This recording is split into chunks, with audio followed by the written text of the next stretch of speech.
بسم الله الرحمن الرحيم.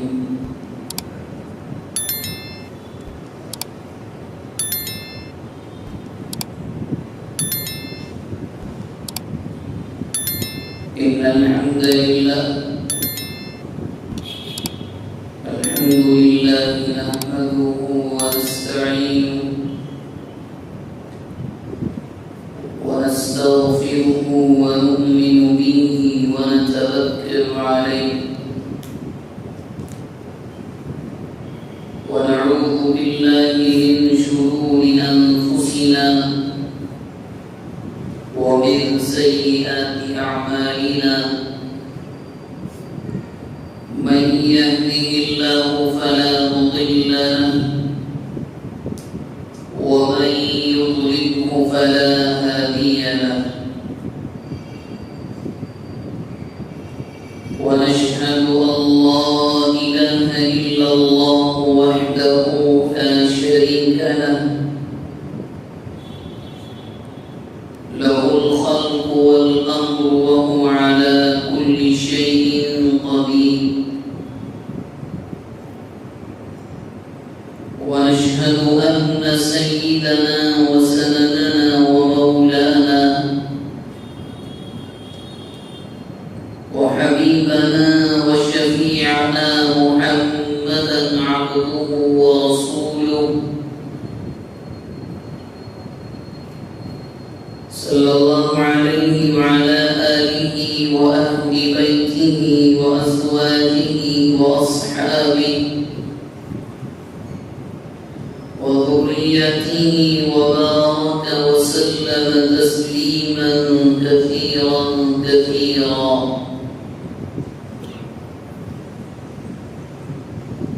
أما بعد،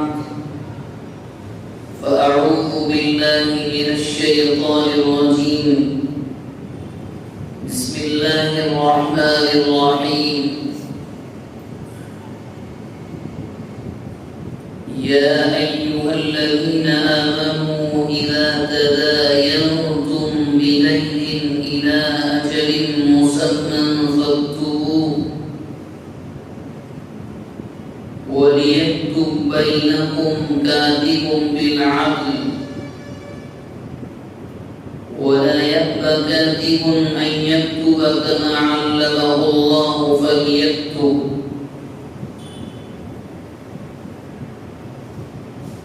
صدق الله العظيم وصدق رسوله النبي الكريم، ونحن على ذلك لمن الشاهدين والشاكرين، والحمد لله رب العالمين. اللهم صل على محمد النبي الأمي وعلى آله وسلم تسليما. اللهم صل على محمد النبي الأمي وعلى آله وسلم تسليما. اللهم صل على محمد النبي الأمي وعلى آله وسلم تسليما.